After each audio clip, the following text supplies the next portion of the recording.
Welcome y bienvenidos to another episode of the Cultural Capacity Podcast. I am here with our very first featured voice of 2024, and I am so excited to introduce you to them. But first, I want to say thank you to each of you for showing up for yourselves. I want to thank each of you for your subscribership, for anybody who's been sharing.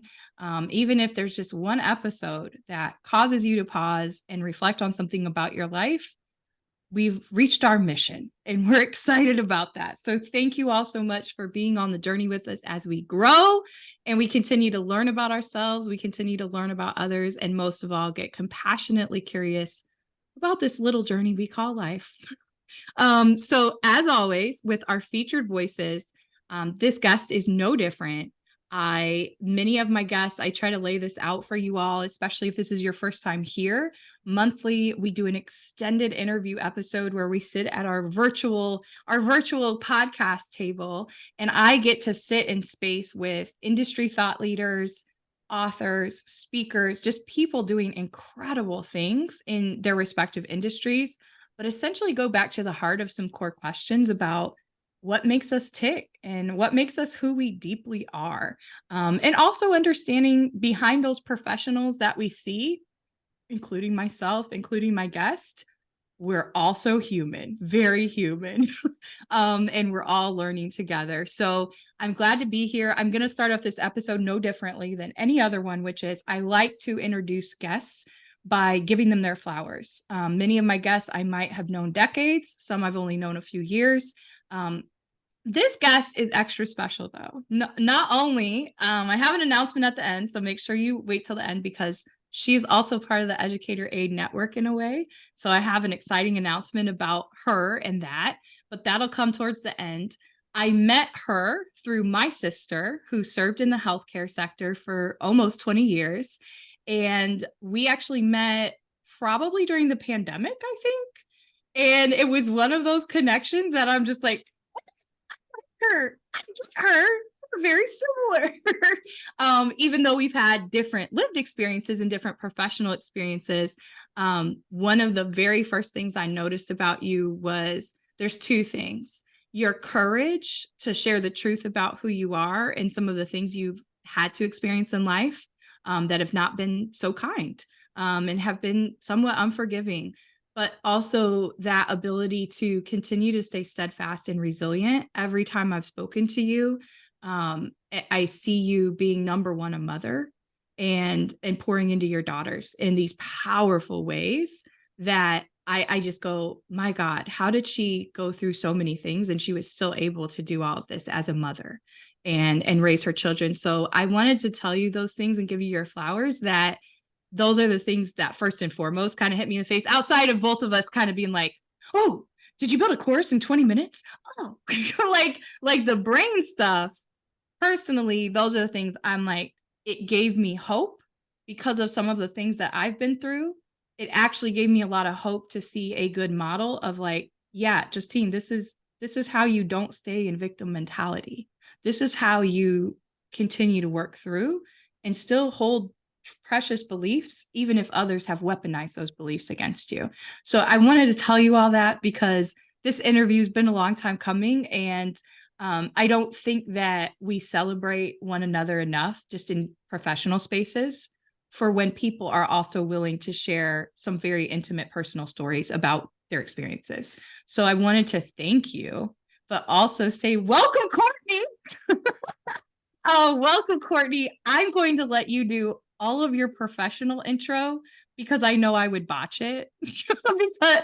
Partly because you have such a big footprint in your industry and the specific niche of everything that you do in healthcare. So go ahead and share what you want to professionally. We'll bring it back around because I have some specific questions, but tell the people. Well, thank you. Thank you so much for having me. And I knew because I listened to your podcast that you offer flowers. I expected to be something funny because I feel like we giggle nonstop together. I didn't expect to get all teary-eyed like, oh, so thank you. Yeah, you're hilarious too. But those were my first things of why I went, wow, she's a peer Mhm. that I need to be around her. Like, yeah. Well, thanks. I will say, like, my kids are my greatest joy of my life. I have two girls, 15 and 11. And one thing that I think about a lot is I read a quote, and so much, like, we both do so much professionally, but somebody said your greatest contribution to the world may not be what you do, but who you raise and the things Ooh. that they do. And I'm like, ooh, like Ooh. I feel like I do a lot, but then I think the values and the work ethics and just the kindness that I instilled to my children, like I hope that they take that and they grow up and change the world. So Well, that's part of legacy, right? That's yeah. that's legacy right there. And sometimes I think you're exactly right. I know I do. I get caught up on these things that are they really going to contribute to legacy? It's a big question.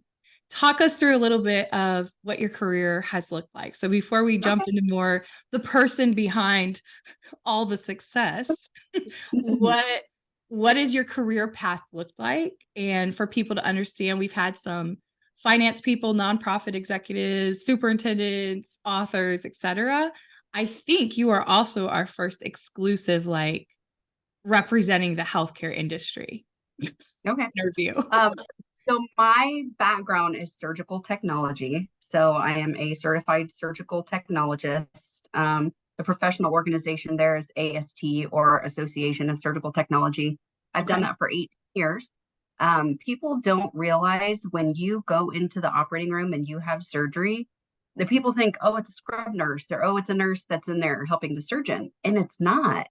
The Mm. nurse is actually circulating the operating room, and they're helping with patient, they're helping with anesthesia, but there is a specially trained, certified surgical tech, or we a CST, that works with the surgeon. So it is a 2-year associate's degree, and it is entire classes in sterile technique and instrumentation and suture and medication and procedures. And we are responsible for all of the instrumentation, making sure, hey, these are clean, these are sterile, you're not going to get an infection. So we're the ones that are passing all the instruments back and forth. We're responsible for making sure however many sponges we start with, that's how many we're ending with. And we have all of our needles, and we have all of our, everything that we've used. So it's a very specialized, it's a special career. I think one that's very underrepresented, one that doesn't get a lot of recognition. We refer to ourselves as the silent heroes in the OR, because we're the ones there with the surgeon. I mean, if something's bleeding, we got our finger on it. If a patient is coding, we're the first ones to jump up there and start CPR. And it's just somebody people don't know exists. Well, this is where I have to, listeners, I tell on myself like every week on this podcast. But I'll be honest with you, and I hope I know you won't get offended when I say this, but to prove and validate what you're saying, until I met you, I would have never even heard of that as a job title.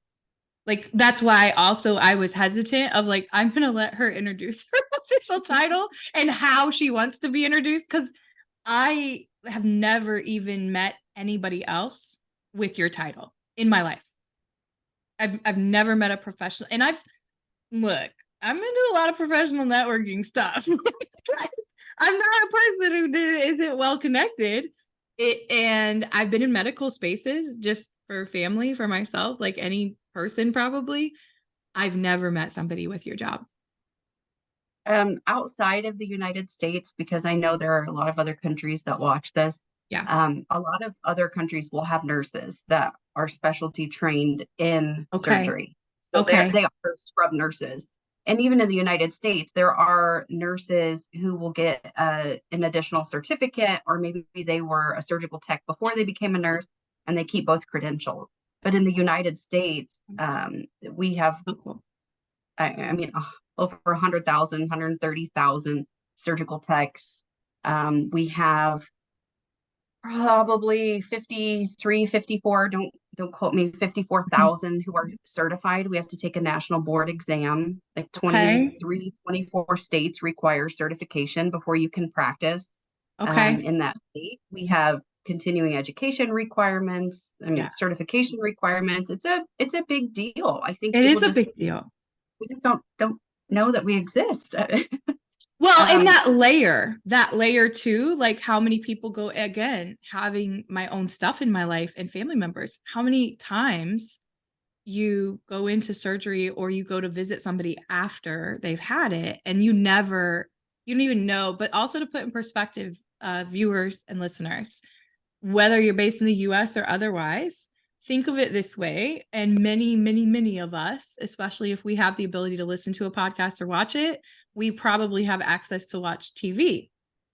To put in perspective, one of the stories that stands out to me that I heard from you, one of our first conversations, and it put it in perspective for me about how specialized it really is and how lacking the knowledge is, including my own, about this specific role and just the high stakes that it is.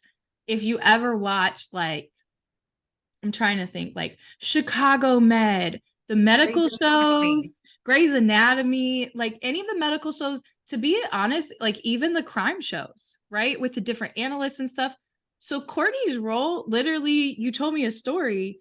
You're the one flying across the country in an airplane with a heart in a cooler. That's the role. So people can visualize and understand, because outside of never hearing that title, I hadn't met somebody who, like, you're an in real life person. These people really exist. It's not this drama thing for movies of like, stat, get in the plane. No, Courtney's the person doing that. So do you want the English yeah, cooler. she has the heart in the cooler. Like, Yeah, this person's life depends on her. So I talk to us a little bit if you want to tell that story, or like just the pressure and how that is yin and yang, to have such a yeah. high pressure role, but then in the same token be so invisible in an industry where you're so vital. Yeah, it's a very thankless job, but it's one that is so rewarding. I had the pleasure of scrubbing on two different cardiothoracic teams for 11 years. So we did open heart procedures, any kind of lung procedures, and there's additional training you can get to become a first assistant. So that's the person that's directly helping the surgeon. Like you said, I worked on a heart transplant team for 8 years. That's the coolest thing I've ever done. So I Yes. literally, the girl with the igloo cooler and the duffel bag running through the airport. It was a lot of call. It was a lot of hours, but I would fly with the surgeon. We'd go across the country, get in there. And when you're having someone donate their organs, there are a lot of teams in there. So there's the heart team and the lung team and the kidney team and, Okay. people that are taking other things, but they're all waiting on the heart guy. So I always I kind of loved it when we would step into this room full of 30 people and the surgeon's like, my girl needs to come in here and help me. And I'm like, that's me. so so we would it's a good feeling. Yeah. So we would get in there, we would clamp, we would remove the heart, pack it on ice, and then hop back in the helicopter, the jet, fly back to where I'm from in Indiana. Mm-hmm. And then I would hold the heart as the surgeon sewed it into the recipient, the patient who's receiving the new heart. And then we would stand there when we were finished, and you have to shock them to get that new heart started. Mm-hmm. And you just kind of stand there and you wait. And then once you see that heart beating, it's just like you're teary eyed because someone has life again It's and amazing. someone got that. And it was rewarding.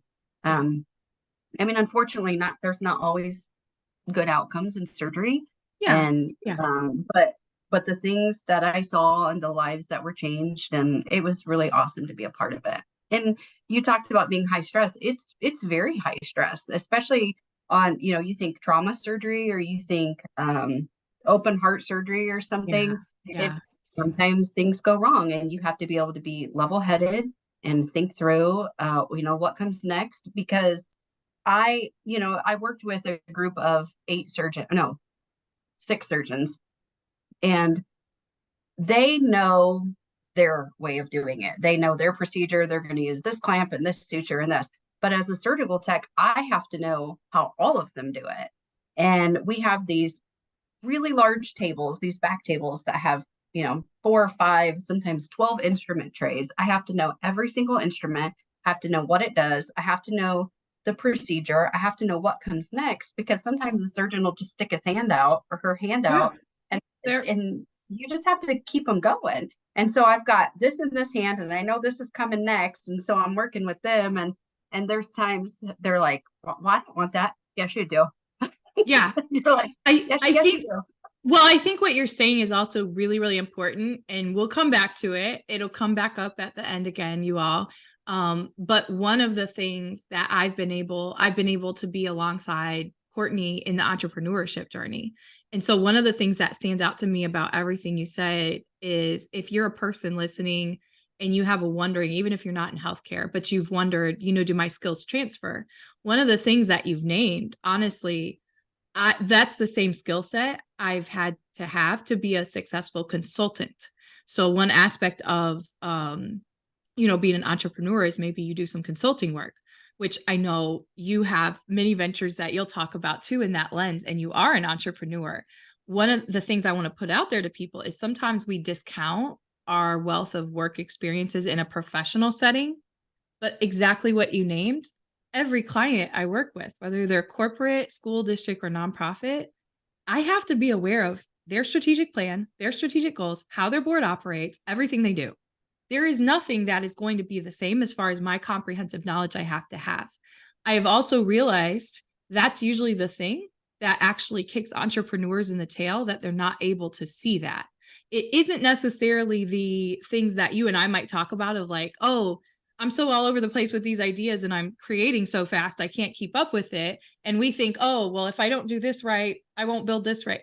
No, it's that not realizing exactly what you named is almost a more specialized skill in some respects than some of these other roles, because you have to have the ability to get on the balcony and the dance floor. The surgeon and the nurses are often on the dance floor, right there in the action on the front lines. You're that, but you have to get up here and see it all too. Yeah. So that's the same skill set I see that effective consultants need, effective leaders need.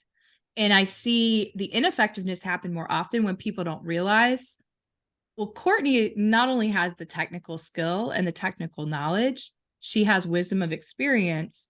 And on top of it, that particular role is you have to not only know the plays, you got to know the whole freaking game, like game book and playbook. What has that felt like? And what do you see? What are the reasons, I guess, just so people are aware of the industry? And then we're gonna go back in time a little bit and get to know more personal sides of Cortney too. But would you have any advice? So if people are perking up and going, oh, there's underrepresentation and there's a need, and this is a great industry, what are the things that you had to develop over time to learn that? Because that, even just the fact that you're a mother as well, and you've been doing all of this for almost 20 years, what got you to a place where you started realizing, oh, yeah, no, I actually have to be more comprehensively knowledgeable than a lot of people in here. And that is my responsibility. What would you have any warnings for people, or like, hey, be aware of this, or this was a cautionary lesson I learned? Because that's a lot to manage, Cortney. Yeah, it is. Literally. I think some key things that I learned that have later applied to businesses and different ventures that I've done later is recognizing everyone is an expert in something. So when example, when it was the pandemic and COVID, and they were teaching people, well, you have to don your PPE, your personal protective equipment, and you have to put it on a certain way, and then you have to take it off a certain way. And they're like, how do we train all these people? And we're like, well, there are people who are certified in sterile technique. Like, okay, so we're not doing elective surgeries right now. Recognizing everybody's an expert at something.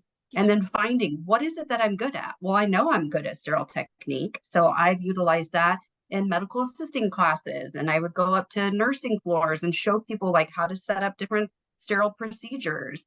Or especially being in trauma where it's chaos all the time, and just being able to okay, forget that the world is burning around me and I have to focus on Right. one task and get this done. It's kind of like Denzel Washington in The Equalizer, where like things are happening and then you see Mm-hmm. him. He's like, okay, I can do this, and then I can do Mm-hmm. this, and then I can do this. But then it's like all happening around him. But Yep. like I have the ability to tune out the noise and focus. Okay, these are the things that I'm doing.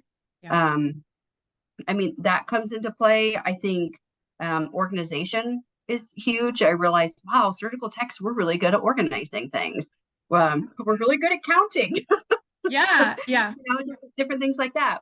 We're really good at speaking up because you're the patient advocate. You have to speak up when something's not going right. It is okay for you to say, no, I think that's incorrect, or Yeah. no, I think that's wrong. So finding your voice. I think the operating room is no place for somebody who is meek and quiet. Yeah. You have to recognize you're a patient advocate just as much as the doctor or the Well, and nurse. this person's life could literally depend on you. So, Yeah, to your I mean, point, there's yeah, no beauty in you saying, "Oh, I don't want to say anything to the surgeon and offend them."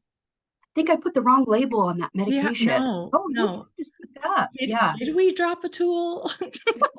Right. maybe they won't Right, notice. right. We've all seen those specials where people are like, "I had something in me." No, and Yeah, unfortunately that happens. But no, yeah. you have to do. It's a huge responsibility. I don't know if that answered your question, but No, it just so people could be aware because I could see people hear this and go, "Oh, I need to look into a career." To no, understand what skill a great sets you career. saw, yeah, that you Yeah, saw that were helpful. Because sometimes we hear that and we think, oh, this is underrepresented or this is a good paying career. And we don't count the cost then of what's actually required.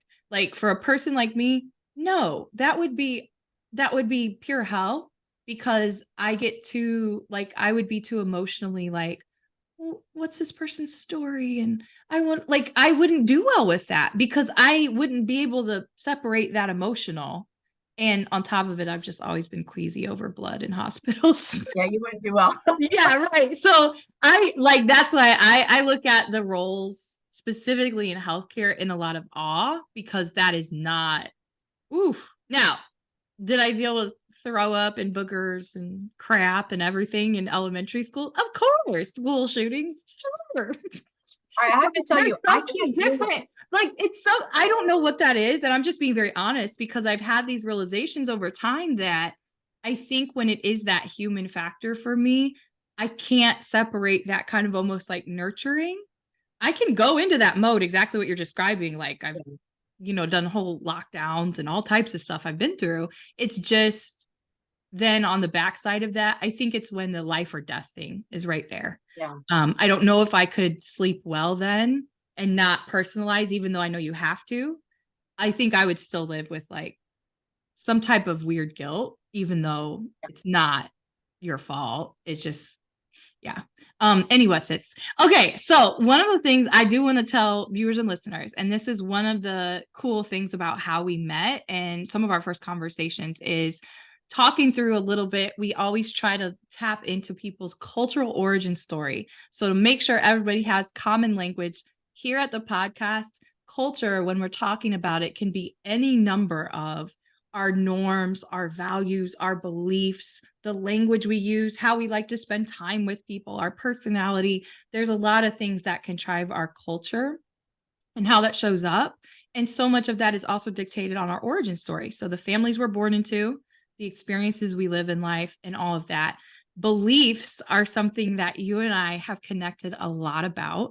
And if you've listened to this podcast or followed me on social media, or even if this is your first time, one thing about me, if you don't know already, many do know this, but I grew up in a bicultural home, father Puerto Rican background, my mother was Amish Mennonite background. The third culture kid term that sometimes you all hear me say on this podcast and online has to do with somebody who then has a new culture created from that because you're creating your own, you have this bicultural home, etc. On top of that, we also were in a very conservative evangelical Christian and Baptist home. So evangelical Christianity and Baptist Christianity for a reference from a worldview. And that is prevalent in the United States. It's very baked into our country. in general. Excuse me. But I'm putting that out there because some of the questions I'm getting ready to ask Cortney, it might take a different direction than maybe what some of you are used to, although many of you have listened and we go very deep with our guests. So who knows what will come up. But one of the things that kind of bonded me very quickly with Cortney was having been through some circumstances in my own life of going through a deconstruction process of my own belief system, of understanding me, knowing that I had been through some pretty rough things as a result of beliefs that I held, even about myself, about how I examine my view of God and creation in general and the universe. But I want to put this all out there under this umbrella that I hope, whether you're listening and you identify as male, female, non-binary, no matter who you are gender-wise, one of the things I want us to think about is in the professional setting, what I do like to highlight here is we all have these completely other worlds and parts of who we are that sometimes they're going to show up in the workplace no matter what, but our colleagues actually don't have any clue of the level of trauma and things that we've been through. And I think this is common for most people. And that's because we don't want to share our junk with just anybody. If it doesn't seem appropriate or like it's going to be beneficial in the workplace, why say it, right? But one of the things I've found over time is that as we pick and choose maybe what we're comfortable with sharing, it helps people better understand how we're wired and maybe why we have the responses that we have. All of that to say, one of the commonalities was that we had both, I'm going to put it this way, we had both survived very rigid upbringings, and not because we didn't have loving elements from our parents, but because by nature, when you are in religious systems, even if they're not Christianity, that are very oppressive, specifically to women, then you internalize a lot of that. And one of the things we bonded over is the fact that even as my career was taking off and I was a young instructional leader, coach, teacher, working in turnaround schools in a large public system, behind the scenes of that, I was living a hell. And I did not tell anyone for years and years and years. Most people never even knew that I had been engaged, let alone called off my wedding 3 days before it. Like, this is in the midst of when I'm supposed to be like, oh, I'm rocketing my career, right?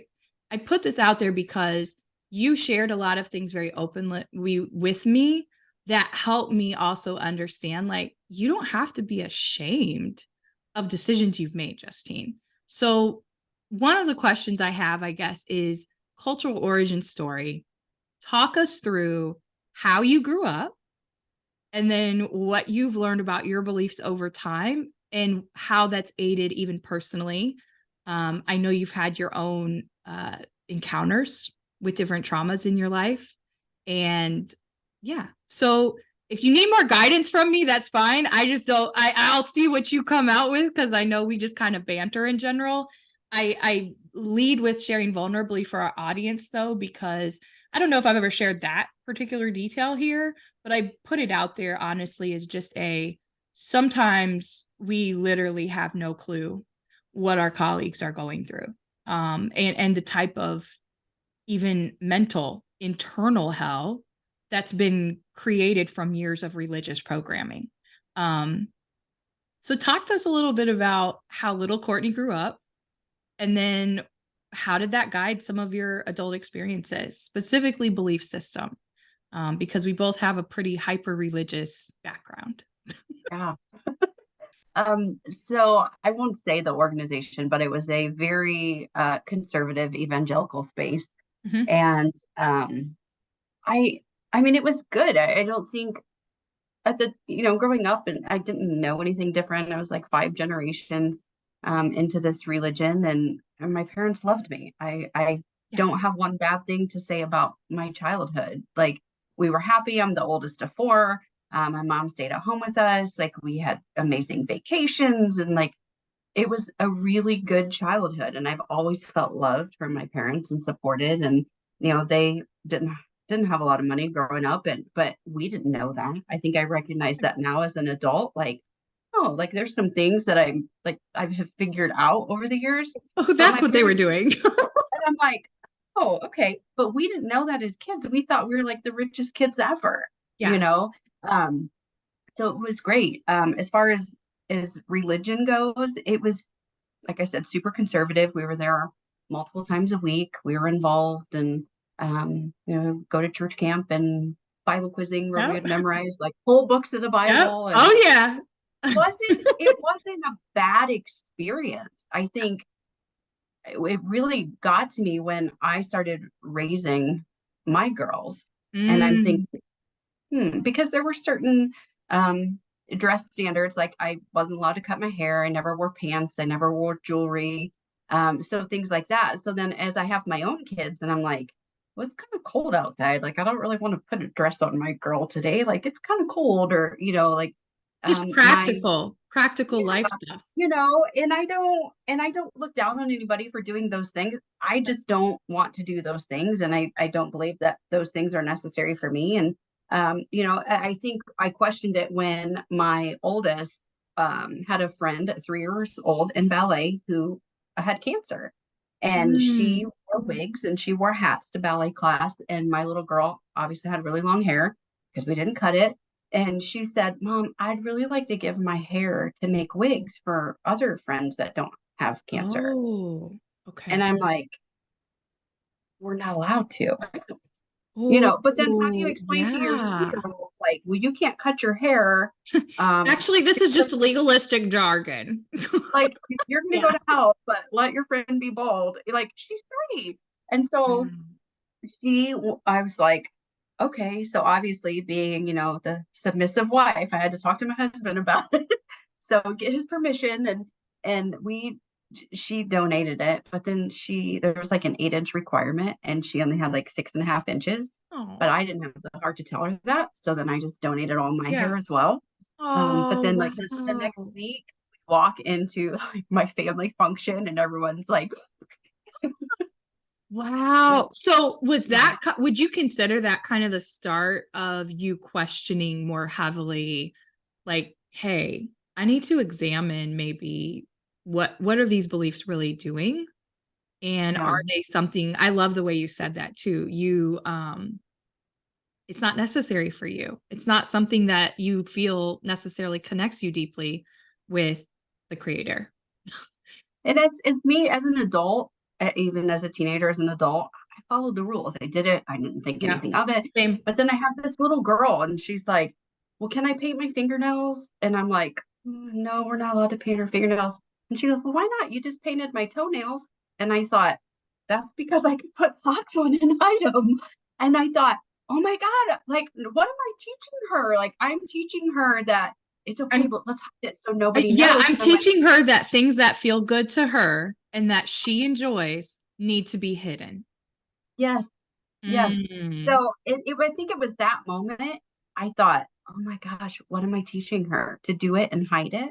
And I said, you know what? If you want to paint them, let's paint them. So it was just kind of little things like that. And I thought, how am I going to raise my children? If I have these legalistic, standards and traditions and things that I'm doing, you could tell me to wear, long sleeves and a turtleneck every day. And I'm like, okay, fine, whatever. But if I Right, can't right. explain it to a 3 year old, Then and what it doesn't what are make any what are we sense, doing? and I'm like, then why am I doing this? So I Yeah. think that was kind of the moment when I Okay. when I started questioning things. And then I looked at my husband one day and I just said, I can't do this anymore.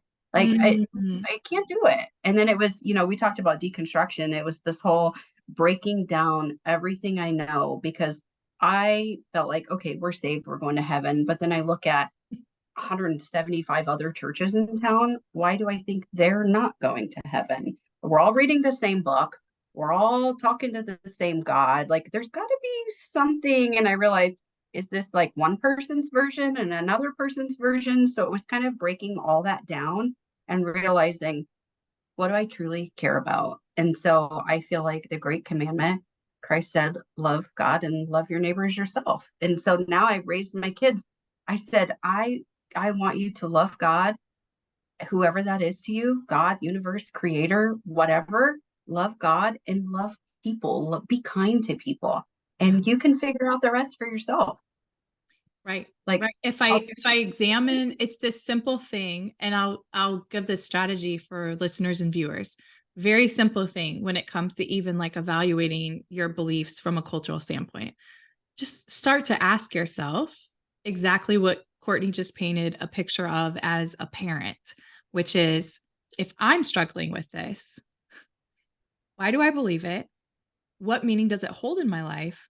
And is my belief helping or harming myself and or any other humans? Because one of the things I think that we're living in this era, right? We're going into a new year, but also I think we're really at an end road, so to speak, with humanity of we're deciding what are those traditions to hold on to. And I don't think this is just United States. And especially if you're a person who studies astrology, which I am an astrology nerd, these are patterns that are like repeated through time in human civilization. And we have these different pivotal moments over time to correct, so to speak, course correct as humanity and go, are we going to stay in the same cycle, or are we going to create a new spiral and evolve in how we view humanity's beliefs and how we view God or our power, the higher power that guides us, to your point. And I think we've so long as humans been caught up on the nuances of interpreting language, interpreting biblical and or scripture-based text, whether it's the Torah or the Quran, any religious text or spirit-based text. I also started asking, just so viewers and listeners know this, because I am a dog mom. I'm not a mother of humans. And for me, that started coming into play being a teacher, even early on, because you're starting to be met with, what do I believe about behavior management with students? What do I believe about how I was disciplined and how kids should be disciplined? And it's the same thing, especially still working in the K-12 sector, that I run into a lot. When people think they need these big efforts, I would contend maybe the same is true in healthcare or any other industry. They think they need these big programs or initiatives of like, we need to combat this. That can be true because our systems are very, like, they're not set up for everybody. That's the reality in our current cultural state, and that's in many countries around the world, because people are realizing, waking up to go, oh, this was completely set around men, it's patriarchal, or oh, this was completely designed around white people, this is very white supremacist underneath it, right? Or colonized or whatever. People are realizing that. But then I think one of the things I respect a lot about you is you have a way of still lovingly speaking about it. Is something I strive to continue to get better at.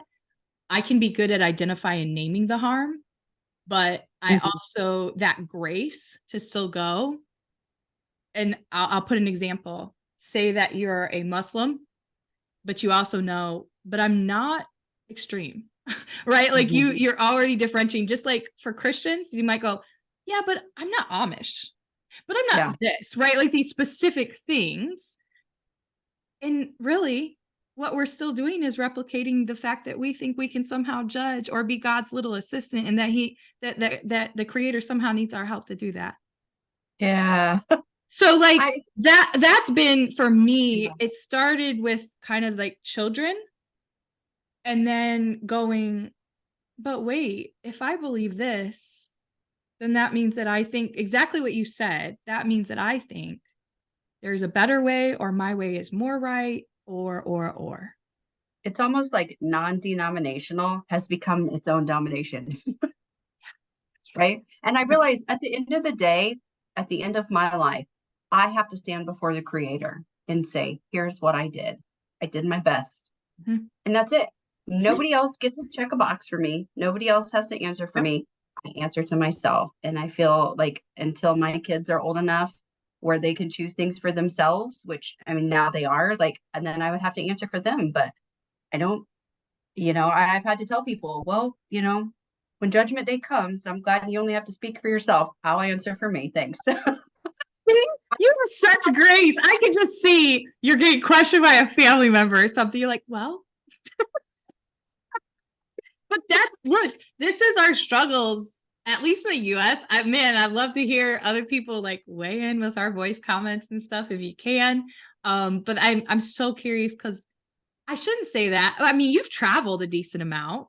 And when you talk with people from other regions, do you notice similar tendencies? Because I do know from talking with whether I have friends that are part of different religious traditions, whether they're agnostic or atheist, we are seeing these common patterns. So even if it's not through the realm of religion, even though that's something that has been a big part of both you and I's journey, for some people that might show up as going, yeah, I don't want to work in an organization that is hierarchical and run like a dictatorship.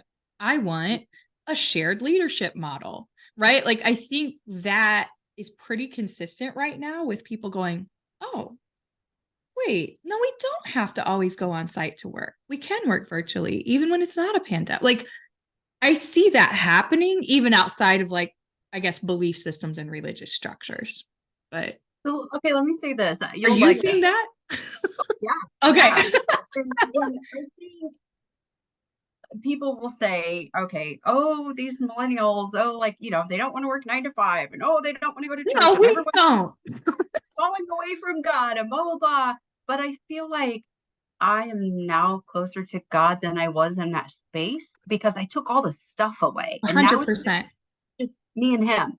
And I heard someone say, maybe this is the revival that our parents prayed for. It just doesn't look like they thought it was, Mm. because we are doing our own thing, and I am closer to God, and I do have a better relationship. It's different than what Well, someone would very have hoped. different. My whole perspective and perception of who and what the nature of the love of God is has Mhm. drastically shifted because all growing up, just the nature of legalism, whether you are Muslim, Christian, Buddhist, whatever, all of it can quickly turn into the paradigm of control and basically just the inputs of like what you're saying, arbitrary rules. That doesn't Mhm. bring you any closer to God. That actually separates you from God, in my opinion. It's And putting so many now, layers. yeah, to your point, now would I trade that foundation? No, because like, yeah, I also grew up memorizing Bible verses. I know how to analyze commentary in a Bible. Like those Right? things were invaluable to me. Like, and that is how I met God. I met God through that. And it was painted in a way that for many, many years, and I have had to do and still have to do a lot of conscious reprogramming, was envisioning that any misstep, God was just waiting to strike me down with lightning. Yes. So because so many religions are built around fear base, Mhm. it's then it sets us apart more from even understanding the love, the unconditional love that humanity can have, because we're made in the image of God. So if we're made in the image of God and God is a perfect unconditional love, that's part of who we are. And we need Right. to freaking love ourselves and get to know ourselves and who God made us to be. So even if you're hearing and you're triggered and you're like, but I'm an atheist, I'm unsubscribing, it's okay. You don't even have to agree with either of us. That's the era I think we're coming into, where it's like, no, I don't need to worry about how you feel or your salvation or if you believe in God or not. I want to see though that you're happy, healthy, and thriving as a human. Mhm. I want to see that you have joy as a human. I want to see that you have the tools to regulate emotions and work through tough things as a human. But to your point, we're not responsible for other people. And I think that's painted what colonization and supremacy rule and empire are all about. And that is a commonality that I think anybody around the globe um, we can I really. think how I treat people, how I speak to people, how I love people, you serve others, that speaks more volumes than me being like, you need to come to my church. Like, That's it's right. how Or you love here, read this pamphlet on if you're going to hell or not. them. Okay, let me shift this a little bit, partly because I know we're running a little bit on time. I don't know your schedule, and I want to make. We could do this forever. I know we could. You all could what? This will be our first 24-hour episode. No, they're like, yeah, no, we're never watching this again. um, one of the curious questions I had, because it'll lend itself to this next question about your inner child. And then I'm going to go with a couple of quick questions. I want to hear what you're working on, what you're putting out. We have our special announcement. And then I want to ask you some of your most frequently asked questions that you get as a speaker, as a teacher in your own field, and as a person who's expert in their current role as well. You have a lot of different entrepreneurial efforts you've also been very successful at over the years.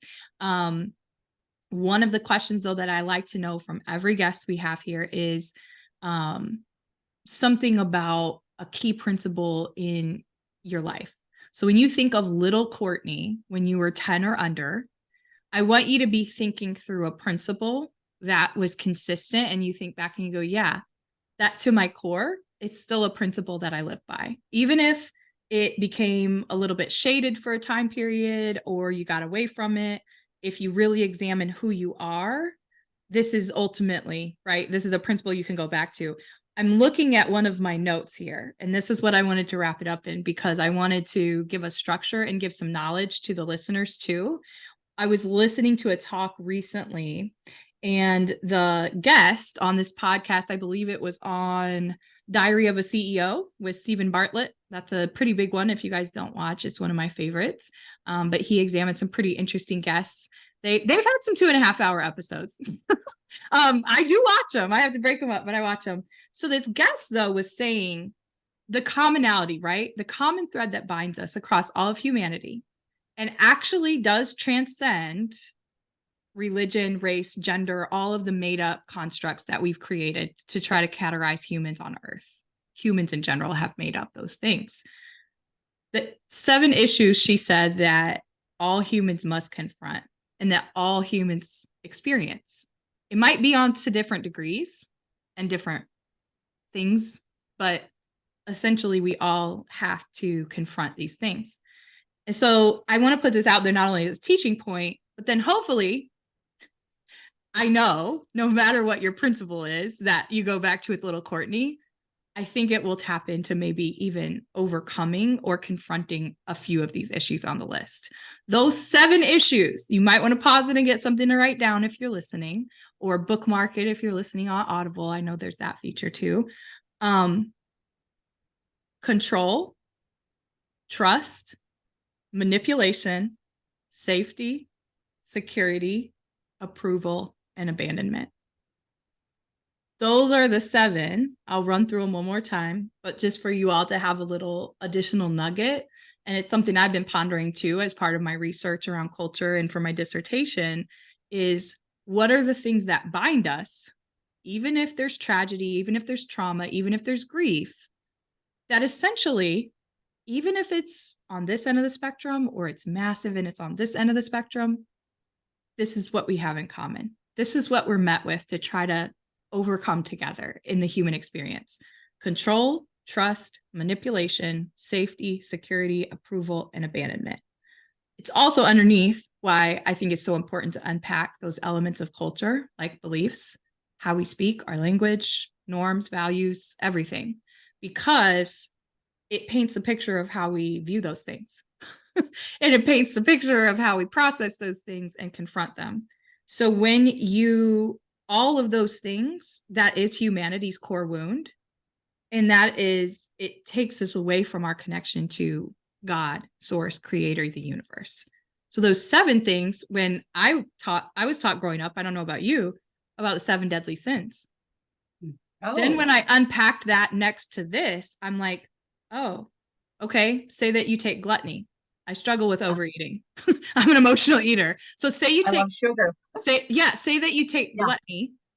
If you took a 7 deadly sin like gluttony, what would that go back to on the 7 issues all humans must confront?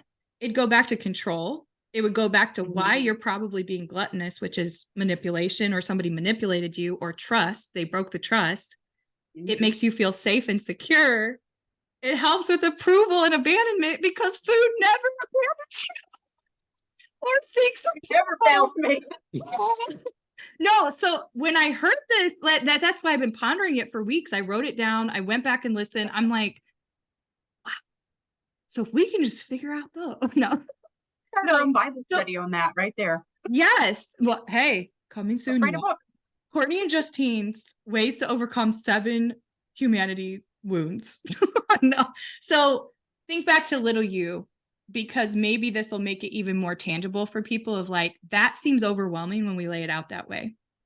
But then to even go and do the legwork of like, oh, because those are a manifestation of even one deadly sin like gluttony. What did we just do? It could be rationalized that it causes all 7 of those things, or those 7 things cause the gluttony. Like, so you start to see the cause and effect. So strategy wise, let's go back to little Cortney. What's a principle that it's like, yep, that was me. Yep, that's still me. Okay, well, first of all, she's hilarious and a lot of fun. She I'm quite the ham. I go back and I watch like family videos, and like anytime there's a camera, I'm like, hey, I'm like, hi. So not shy. I would say, and I have been thinking about this because I knew this one was coming. The principle that I have lived my life by, and kind of like my motto or my mantra, it comes from my dad. I am 100% daddy's girl. My dad is like my favorite person in the world. Yep. He would always tell Pablo, me, I gotta give my shout out. Wait, I gotta give a shout out to my dad on the first episode. I love you, Pablo. I love you. My dad, look, real talk, my dad has taught me more lessons about leadership than any person on this earth. So yeah, just need to put that on public record. My dad is why all 4 of his kids work hard. He is, I'm actually named Bill Jr. because we don't meet a stranger. Like everyone calls me Bill Jr. It's not my real name. Wow. This is so wild. That is very similar to me and my dad. My dad's like, I call him the mayor of Elkhart. Okay, sorry. Go on. Okay. So look at my Instagram from yesterday, because I posted a picture of me and my dad in matching shirts, and it's like daddy's girl. Oh. Okay. So he would always tell me, if you can't do anything to change it, then don't stress about it. And so he's like, first of all, like, 90% of the things we worry about don't happen anyway. Yeah. But he would say, if something's happened and we're all worked up, or, something's happening at school, we're stressed about a test, or, something with a friend. And he would say, stop, take a minute, take a second here and ask yourself, can I do anything in this moment right now to change the situation? And if you say no, then why worry about it? Why waste your energy, your time, your mental well-being? Why waste all of that energy stressing about something you can't control? And that's what I teach my kids now. And I feel like that has helped me so much as an adult, because again, my whole world could be on fire. Like I went through a terrible divorce. My 11-year-old has a lot of mental health issues. And there's just all these other things that have happened. And people will say, how are you so happy all the time? And it's funny, because if you do the Clifton Strengths Finders, my number 1 is positivity. And people are like, why are you happy all the time? Like, are you on drugs? No. Look at how I started the interview and what I noticed about you. Yeah. The resilience. There's nothing you can do. Like my world has been turned upside down. It has been completely flipped upside down. It's turned out in a way I never thought it would. But I've realized there's nothing I can do about it. I'm just here for the ride. So I'm not going to stress. I'm going to eat a lot of ice cream, because we're emotional eaters, just fine. But I can't do anything to change it. So why stress? So. And there we go. There it is. That's all the advice we ever need. We're going to close down the podcast. This is going to be last. Yeah, that's it. That's all the wisdom we could ever need. No, but I say that truthfully, because that 7, let's go back through it. Let's see if it holds up. Yeah, it holds up. So the whole theory that you learned from your dad, your principle of little you and still now is, if you can't change it, then don't fixate on it, essentially. Don't stress about it.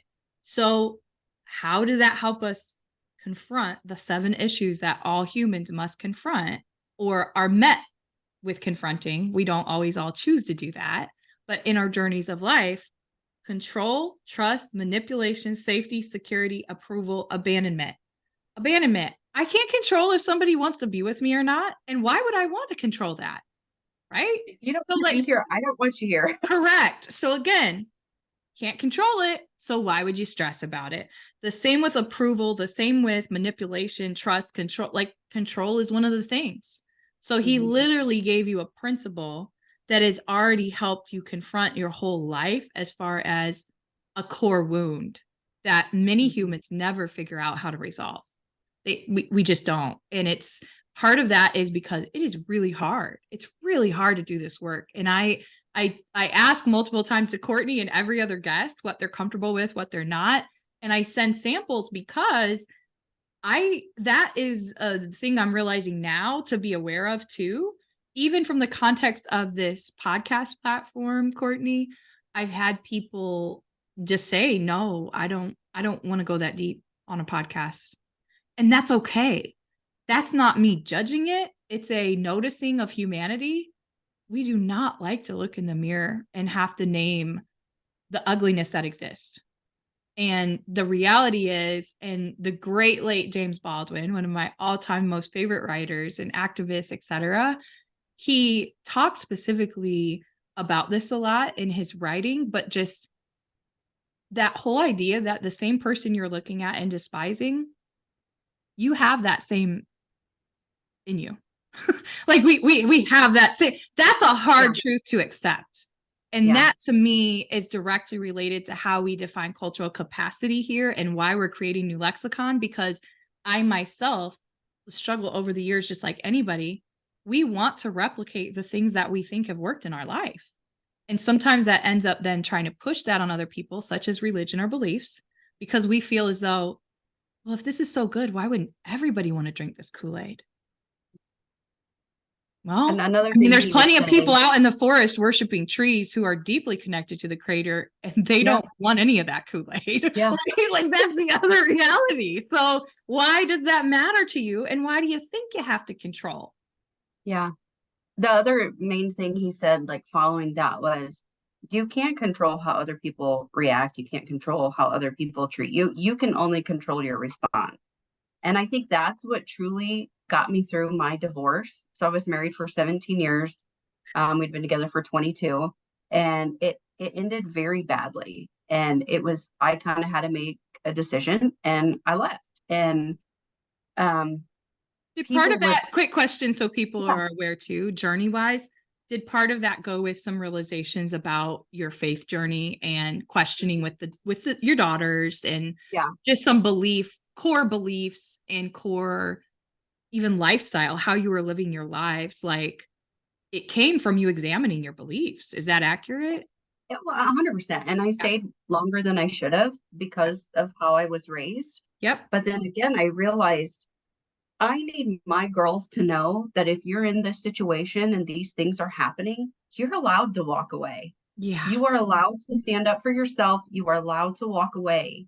And, it was that submissiveness for so long that was ingrained in me. And if something went wrong or something happened, then it wasn't an examination on his part. It was, well, are you doing everything you can to keep a good home? And are you making yourself available to him? And are you it must be something you need to change. Yeah. So I spent years, and it's been 4 years, and I still spend time in therapy thinking, gosh, did I do enough? Am I good enough? Like, because number one, that's what we do. That's what we do. Sure you're a sinner and you're terrible and you're this horrible person. And then I'm this horrible wife because my husband's doing these things. So then it is now, like, that's probably my biggest struggle is still trying to tell myself, you are enough. You're enough. And that dissonance, what I hear coming through really quick, through is that dissonance of, my dad taught me this lesson of, I can't control other people's behaviors, but that clashes with then that internalized belief of like, well, I'm not really supposed to buck what my husband says. And if I do, that's going to look poorly on me. So that very thing, even though he was engaging in behaviors that were harmful to you and your daughters and your marriage in general, like, because of that, though, that's where that dissonance comes in, I think, for so many, specifically in marriages and relationships, because you know in your gut what you were taught by your father, even. But then, Oh, yeah. even that, there's going to be perceptions from family about what you did or didn't do, not because you want that, not because you welcome it, but because people are human. And they're going to want to ask those questions when there's a breakup or a divorce, etc. But that, I'm just pointing that out to people because I see that happening a lot with people I coach, where they're not seeing the connect of that dissonance and how they might be doing all this work over here to deconstruct something, but then they're living in that same hell in that same cycle. And that's something I've noticed and admire about you from talking with you, because you were able to push against that and go, yeah, but this doesn't measure up and I don't deserve to be treated this way. And honestly, I'm not going to be held accountable for my husband's behaviors. I can't control his reactions. And people were they were so mean to me. So Yeah. I think of my dad saying, you can only control your reaction. And then there was another woman that I knew who kind of helped me. She had been through a divorce like a year before. And she said, let me give you the best advice that someone gave me. At the end of all this, how do you want it to be said that you conducted yourself? And how do you want to be remembered at the end of this journey that you handled yourself? And I thought, ooh, so I never said one bad word about him. I Yep. never told people what happened. I walked away. We were taking care of his elderly parents, and it was in the middle of the pandemic. So it was easier for me to leave because I couldn't do that to them. I love these people. They're like my second parents. So Right. I walked away, and I didn't tell my kids why. And I remember my kids like yelling at me, like, why did you leave my dad? And my oldest one like wanted nothing to do with me and would cry if she'd have to come see me. And I never told them. I never said a word. And eventually, it's been 4 years. So eventually things came out from other people. But when it came out, I didn't tell them. I didn't say a word. I don't feel like I have to tell my side of the story. God will tell my side of the story Ooh, if it that's has to. good. That's And so good. that at the end of the day, 4 years later, I can say I'm proud of the way I handled it. I controlled my reaction to the situation. I didn't throw anybody's name out into the mud. Mm-mm. Like, I handled it well. And yes, my whole world was burning and people were so mean. It is amazing. People who I thought were friends would say, I just can't believe you would walk out on your family. I pray those girls don't grow up to resent you one day. And I'm like, stay classy, Court, keep your mouth shut. And that, I think that's the thing. That's such a huge nugget for people, Cortney, because that is the battle of it. We want to, especially if you've been a victim in any way of abuse, assault, just people You want to defend cheating, yourself. whatever. You want people to believe you. You want people to know, no, this happened. And I tend to be that way, right? Over time, because I didn't know how to advocate myself from the same things you've mentioned of a very religious background. So you learn to keep quiet about stuff. It's when you step into your power and you realize, no, what they did was really wrong. And you want to tell people because you want to feel like you're sharing it. And that's not necessarily bad. I don't even want to label it one way or another because there is no right path. It's whatever's right for you. But I think what you're hitting on is not only so mature, it's just such a nugget of wisdom because it could save people a lot of drama, especially of how they wedge kids into the situations that these are adult relational situations that honestly, to your point, I had something similar in 2023 and other years too as an entrepreneur. And I've even thought maybe this is something you and I need to do like a special workshop on, like boundaries for business owners. But that's where I've seen that come up. And over time, I've learned the same thing because what I put out there, I'm going to attract more of. So if I'm out here being resistant and filing lawsuits, not that sometimes that isn't warranted, but you have to make this decision. And I'm wrapping this up kind of a different way. So people, if they maybe haven't gone through personal trials like you have, maybe it's been professional. And professionally, same thing though. I would tell you from my own experiences, Cortney's theories hold up. So professionally, if you don't want your name dragged through the mud, even if somebody wronged you, even if they stole from you, even if they lied to you, even if they cheated on you, whatever it is, in the professional realm as well, you don't need to do that work of correcting their behavior. So just like I don't need to be like, I can't control people's reactions. I don't need to be out there correcting people's behavior. Now, you might want to hold people accountable by like filing a lawsuit if it's necessary. Myself, where like what you're speaking of, that takes a lot of strength to not let your lips fly when you're met, especially then with that hatred, because that professionally, same thing happens. So I know different people, right? They filed discrimination lawsuits against their employer or something. If you're not tight-lipped and your intention isn't to hold them accountable for the harm they caused you, then yes, you're going to make the mistake of talking to the wrong people, and that isn't going to help anybody, and it's going to attract more resistance and more of that drama and pettiness into your life when you played the long game. Most of us, I think human nature is to play the short game, and I want to fix it and I want to ease the pain by venting about it. You knew that if I stay the course and I only focus on me, it'll take care of itself. I think the greatest moment was when my oldest came to me and she said, and this was probably 2 years after I left, and she said, I just want you to know that I figured some things out and I know why you did it. And first, I want you to know that I'm really proud of you because I know that you did it for me. And second, I just want to say that I'm sorry for the way I treated you when I didn't understand it. And of course, as a mom, I'm like, but I never, oh, like, but it was just her thanking me for the way your kid is thanking you for the way you've conducted yourself. That says a lot. Yeah, no, it does. So I think hopefully listeners and viewers, if you've taken away anything from this incredible interview, I'm just very honored to have you as our first guest this year. And we have just a little bit more time that I want to give Cortney the floor to unapologetically tell us what you're working on. So our last segment on this podcast is always called Unapologetically Living Out My Purpose. And this is basically, what are you working on now? Where can we find you? Feel free to plug shamelessly anything you have, any social media you want followed. I'll let them know kind of our announcement after that. Okay. Well, I'll continue my journey. So I talked about surgical technology and I have kept my credentials. I'm still a certified surgical technologist. For the last 7 years, I've been in an education space.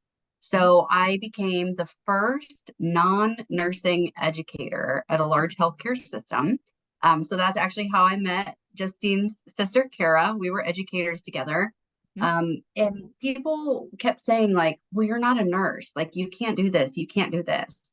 And I'm like, watch me. Like, I can do that. I can do that. So I just started doing it. And then I realized, and I went back to school for my bachelor's because I realized one day after I'd worked like, a 22-hour shift, and I see the other two ladies that I'm scrubbing with, because on the transplant team, you're working a lot of hours. And so I see these other two ladies who are both in their 60s, and it's like 2 a.m. and we're waiting for a patient, and they're like wrapped in blankets and we're all tired. And I thought, oh God, I don't want to be doing this when I'm their age.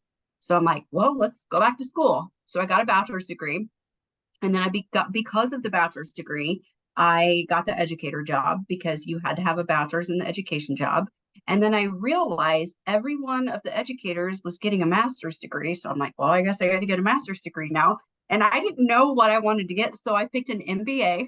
So I got an MBA, and people kept saying, why are you getting a master's in business? You're in health. I don't know, but I got a scholarship and it's free. And one day I'll be glad I had it. That's right.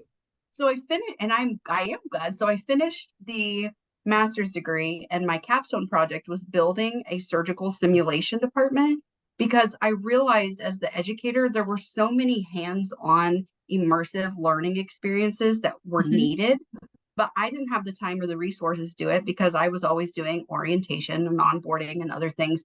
So somebody told somebody, and next thing you know, I'm sitting in the C-suite and they're like, tell us about this simulation. Like, what's your price tag? Like, how much will it cost for us to build this? So I talked myself into that job, ended up running surgical simulations for an advanced medical simulation lab. And then a couple years later, I ended up building 7 programs there at the sim lab for onboarding. So advanced practice providers, general surgery residents, like all these programs. And then they sent me to Northwestern to get a certificate in mastery learning and simulation. No biggie. No biggie. Yeah. And then I'm speaking at all these conferences because they're like, tell us what you're doing, because we don't have surgical technologists in the simulation space because they're simulation techs and they don't have that other background. So I'm speaking at all these conferences. And then in simulation, somebody from a medical device company calls me. So I now work for a medical device company.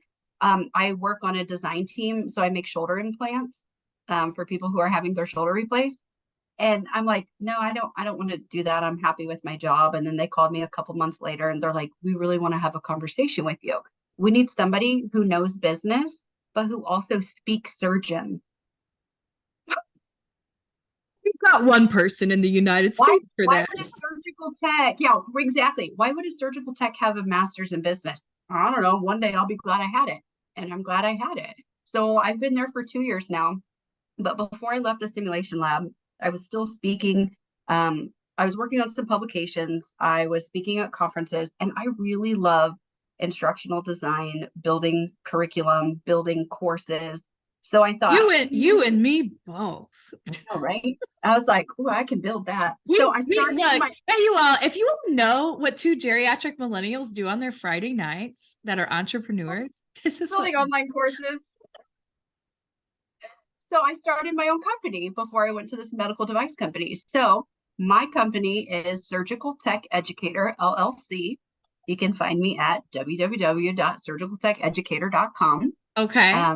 So who is this for and who is this not for?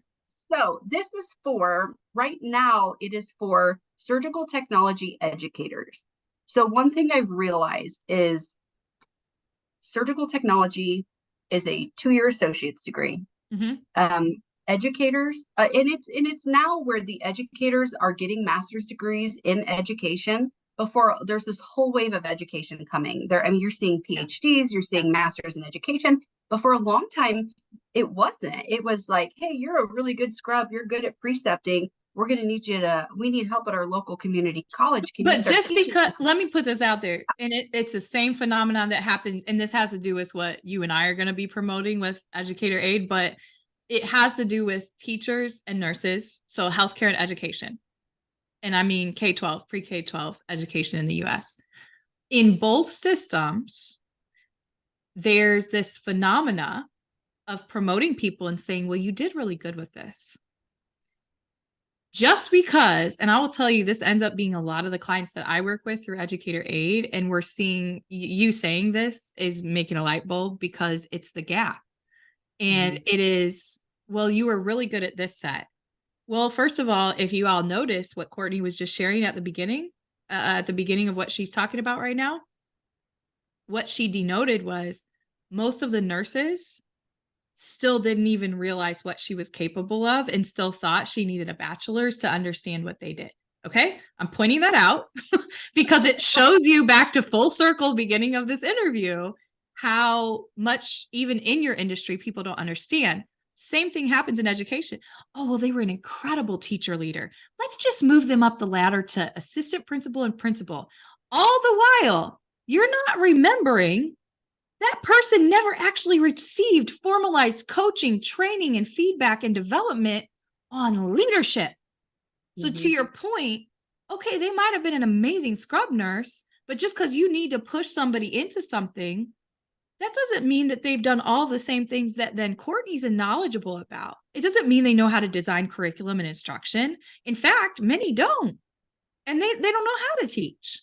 Like I would say you and my sister are an anomaly. But like, no, I'm being honest, I'm biased. I'm showing my bias, but I only am going to point that out so people understand the gap that you found. It is there.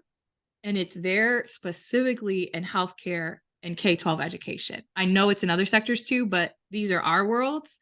And in a service industry that is serving humans and literally the lifeblood of future generations, that's problematic that we're still only focusing on either the C-suite roles or the boots on the ground. And then we're missing these in between, because over time it actually hurts our systems more. But I'll get off like the cultural pattern soapbox. I just wanted to point out those through roads because it's exactly what I see happen. And you know why then I'm coaching principals or soups? Well, I've never been trained how to strategic plan. Well, of course you haven't. You were a dynamite science teacher. Yeah. Why would you just wake up knowing because they slapped a title on you? You wouldn't. You wouldn't. Right. So because I'm a good preceptor in surgery and I can help students, like that doesn't necessarily mean I'm a good teacher in the classroom. It means I'm good in the lab.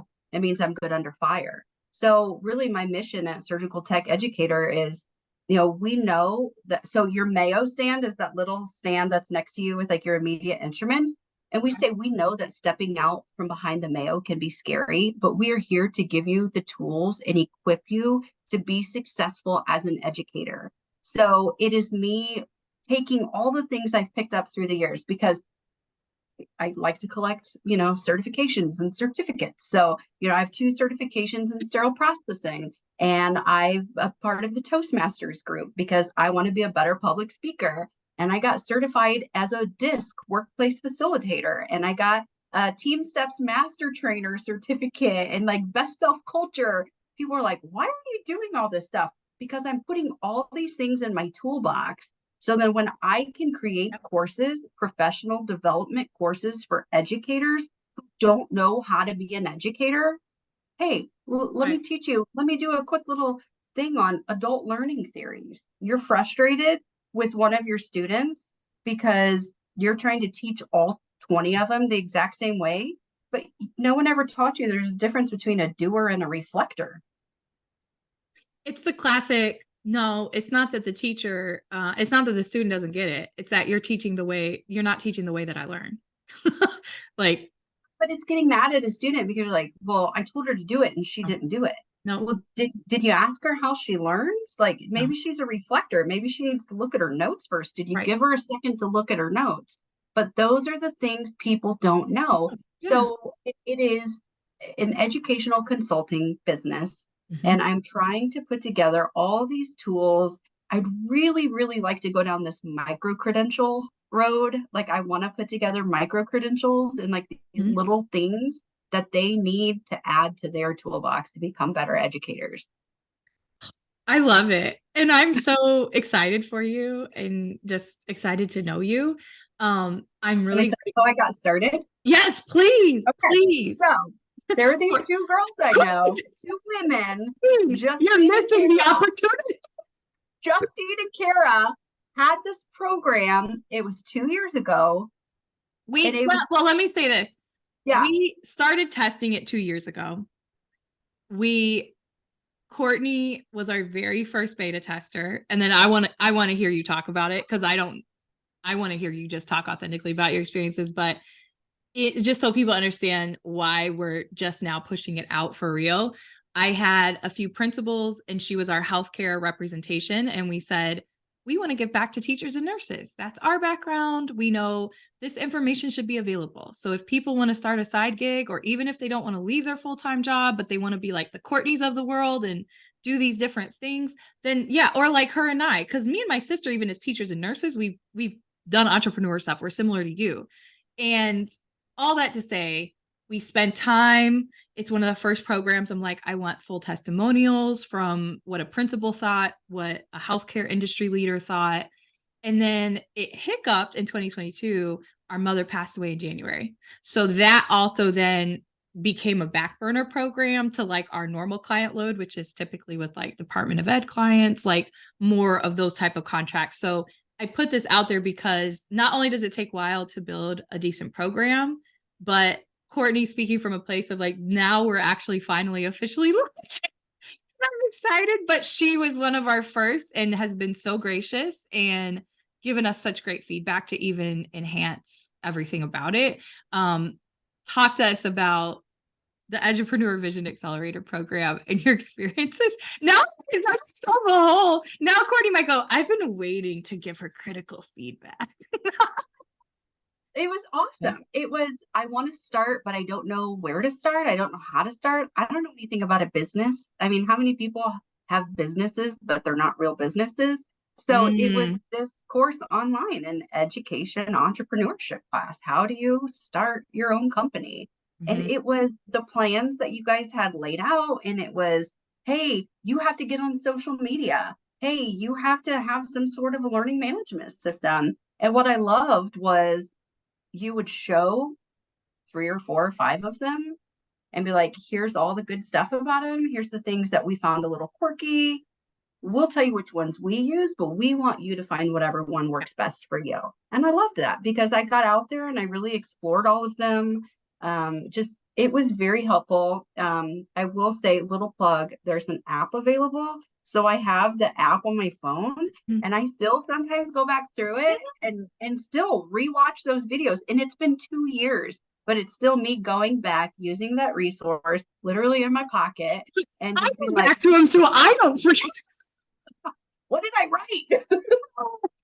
Yeah, no, I appreciate that very, very much. Tell us a little bit about your outcomes though, because this is the teacher and principal in me at heart. This is what I was excited about, was when we talked a couple months ago and you were like, guess how many people signed up? Okay. So like, that's actually what fills my cup, is to see other people thrive as a result, not even for me and my sister's purposes or for educator aid purposes. Just, I like to know that I helped somebody in some way. Okay. So my first course was launched a few months ago, and it is a national board certification exam review course. And I did this, and this really is not for the educators, but I built it for the educators, if that makes sense. So I've been doing my homework over the last 2 years and watching in these Facebook groups with all these surgical tech educators. And I watch them and they're like, hey, does anyone have a thing over here that, you know, you're willing to share? Does anyone have tips over here that you're willing to share? Do you have any tools? So I'm writing all these things down and I built a course around it. Okay, these are the things that you're wanting. This is the course that you're asking for to help your students prepare for the national boards. So I thought, I need to do a beta course. I'm going to post this in the educator group. If I get 3 people to sign up, this is going to be amazing. If I get 10 people, I will be completely over the moon, because I just want their feedback. I want these educators to be in here helping me design it, doing the feedback like every single week, to where, you know, okay, is this what you truly wanted? Is this something? Should I do something different? Should I tweak this? Well, I had this bright idea that I was going to put this coupon code out there, because I thought the course is $111. And I thought, well, I'm going to put this coupon code out in this Facebook group, because if I can get some people to sign up for free, because I realized I have no reputation yet as surgical tech educator. Like, I'm building my brand. So if I do it for free, maybe they'll sign up. And then I told them, in exchange for your feedback and your reviews, I'll give you this code for free. You help me tweak this course, you get it for free. Well, I put this coupon code out there and I thought, okay, I'm going to go run some errands and do whatever. And then my phone is going off, ping, ping, ping, ping, ping. And I thought, and I put in the post, the first 50 people to sign up, you're going to get this free code, join this course, you know, be a part of this big thing. Well, I forgot to turn the coupon code off. And next thing you know, 76 people have signed up in 3 hours. 76 people. And I'm like, I call my dad. I was like, go home and turn this code off. I'm losing money. And you did no advertising. No, I just simply. So I'm pointing this out because even as we're going with this, I'm wondering if we need to break this into 2 episodes. And maybe one half is the more entrepreneurial stuff we're talking about, and the first is more the just professional journey. But I'm saying this because the interesting thing about that, and these are also just my own myths that I've believed from other business coaches I've worked with and stuff over the years, but I kept believing these myths of like, no, but we have to do ad spend.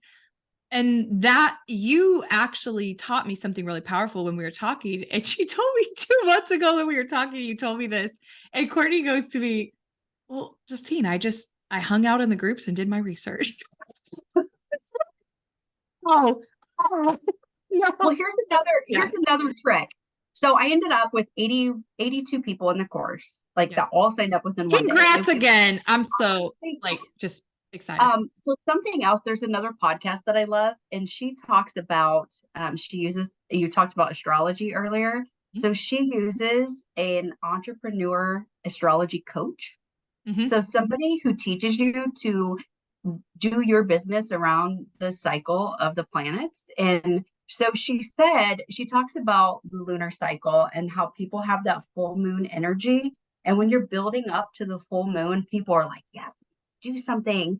Because then, as you're going into the new moon, we're kind of relaxed and we're recuperating. So Yep. she said, if you're launching a product, you launch it up to a full moon or on the full moon, because people naturally buy and have that energy. Yeah. So I was like, yeah, whatever. So I posted it on a full moon and I had 81 people in 3 hours. So I'm a believer. Well, yeah, go ahead. Sorry. On purpose, I posted a second like free mini course on learning assessment Okay. styles. Okay. Not on a full moon. And I had 5 people. So this is learning for me too. That's all we do here on this podcast is learn.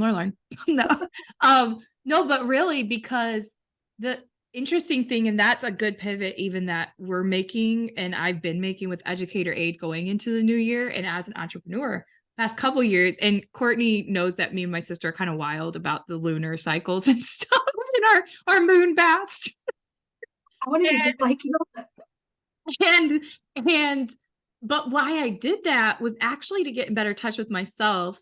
Jenna Kutcher, which a lot of us in online spaces know of, she was one of the first kind of blog influencers who started putting out courses. She had previously been a photographer and had shot weddings for people and stuff, but over time she actually did some of that work of dissecting if you're a woman with a menstrual cycle when you create as an entrepreneur. So for me, the past couple of years, I've been calibrating and just working through some emotional things too.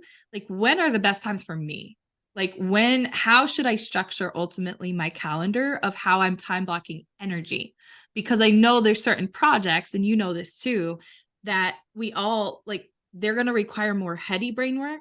There's other spaces where I need to block out, like, I've got 5 hours on this day that literally just needs to be creative space, to be brainstorming ideas or whiteboarding or whatever. But legitimately, there are certain hormonal cycles where if I'm leading up to this part of my cycle, you're not getting me to do shit. Oh, now I have to mark this as explicit. Okay, sorry. Not like, sorry. oh, Not sorry, audience, but hang out. It's a new moon. Yeah, right. So, but now I have also been looking at that. I'll give a hot take though. The only thing I would offer, because I do follow one person in particular, it might even be the same person who does it more for how to attract clients based on the moon cycles, all that kind of stuff. What I use, and I'll turn people onto this because I realized, especially if you are on social media and you get into following some of these accounts that claim to be astrologers, my only caution would be many of them are sharing knowledge that is easily accessible already to exactly what Cortney's naming. You just have to put in the time to, number one, if you're doing what I talked about, which is syncing up your cycles and knowing on your calendaring when you're going to be the most energetic to create projects, to put projects out, whatever. The flip side is then doing what Cortney is looking at, which is, okay, what about the actual products and promotions I have in my company? So outside of myself, and when it's good for me and when it makes sense for me to create and throw things out, all that to say, how I even started looking at that too, as far as decision making and even signing contracts. And again, all of this, just like religion and what we talked about, you could go all in and have it become this very religious, like, well, I only go to grocery shop on a waning moon. Like, it can be like just ridiculous. So just be careful no matter what you do. But the thing is this, go on Amazon and you look up, I think it costs $9 or $10, and they put one out every year. It's also from like the past 200 years, how the Farmer's Almanac was created, because that's all about the tide cycles, the moon cycles. The tide is affected by the moon, blah, blah, blah. this is the same thing that's built on. It's called Llewellyn's Daily Planetary Guide. They've been doing this for over 100 years. They map out the cycles of astrology, the patterns, which are often based on 20, 40-year cycles, some on 100-year cycles of what's happened in the cosmos. It literally tells you every single week what to expect in the week ahead, literally based on the moon, stars, everything. So that resource, Llewellyn's Daily Planetary Guide, when y'all see these even like imposters who are just trying to be on social media saying, I see in your moon, book a card reading with me or whatever, I'm not downplaying the practices themselves. I'm downplaying it just like I might downplay a pastor who's out there preaching and then over here, and he's got 5 different women that he's sleeping with besides his wife. It's the same type of mentality of somebody trying to cash in on something that they might not be passionate about. That's why I'm saying those people, they're simply just regurgitating what they read that week for Llewellyn's. So I put it out there as that's also been a valuable tool for me. And there's also ways beyond that. If you don't want to hire someone or you don't know somebody like Cortney does, you don't have to go hire an astrologer. Even if you say, well, I can't afford a coach, you can go buy this book and it literally lays out, hey, this is probably what's favorable this week.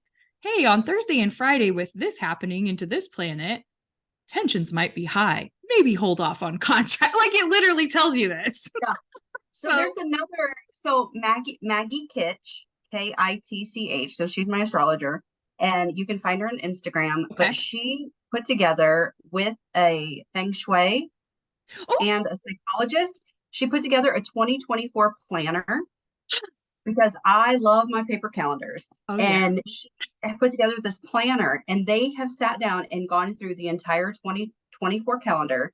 And it is the lunar cycle. You're going to need one. I know you are. I'm like, okay. But it's like during this week, you know, we have high energy. So these are the exercises you need to be doing. These are, you know, do these things. You should be planning. You should be writing. You should be brainstorming. And then there's feng shui. And then there's mind, soul, body stuff. And then in the next week, it's like, you need to rest. You need to recover. Go get a massage. Take a low energy yoga class. And they've got my whole year planned out. You're like, I'm good. So here's my business. Let's just plug in the hole. Yes. So I'm really excited for that. I love it. Thank you. Thank you for always being willing to share resources. Audience, I know we've given a lot of resources, so we are going to take delicate time to make sure that we have put in the show notes not only Cortney's website and where you can find her. The final thing is to give an official welcome that Cortney is actually one of our very first, she is our very first affiliate network partner at Accredited. We love what she's doing so much in healthcare, and also just from me and my sister having relationship with her over the years, professionally, personally, etc., is she not only was willing to test things out and now has implemented and had great success. We want to make sure that we always give back and appreciate those who have done those things. So the link you're going to get below, we are actually running a promotion, and our program is specifically for current or those who have left their fields, but it is for teachers and nurses mainly. Doctors and principals can also tap in, right? But it's for K-12 education.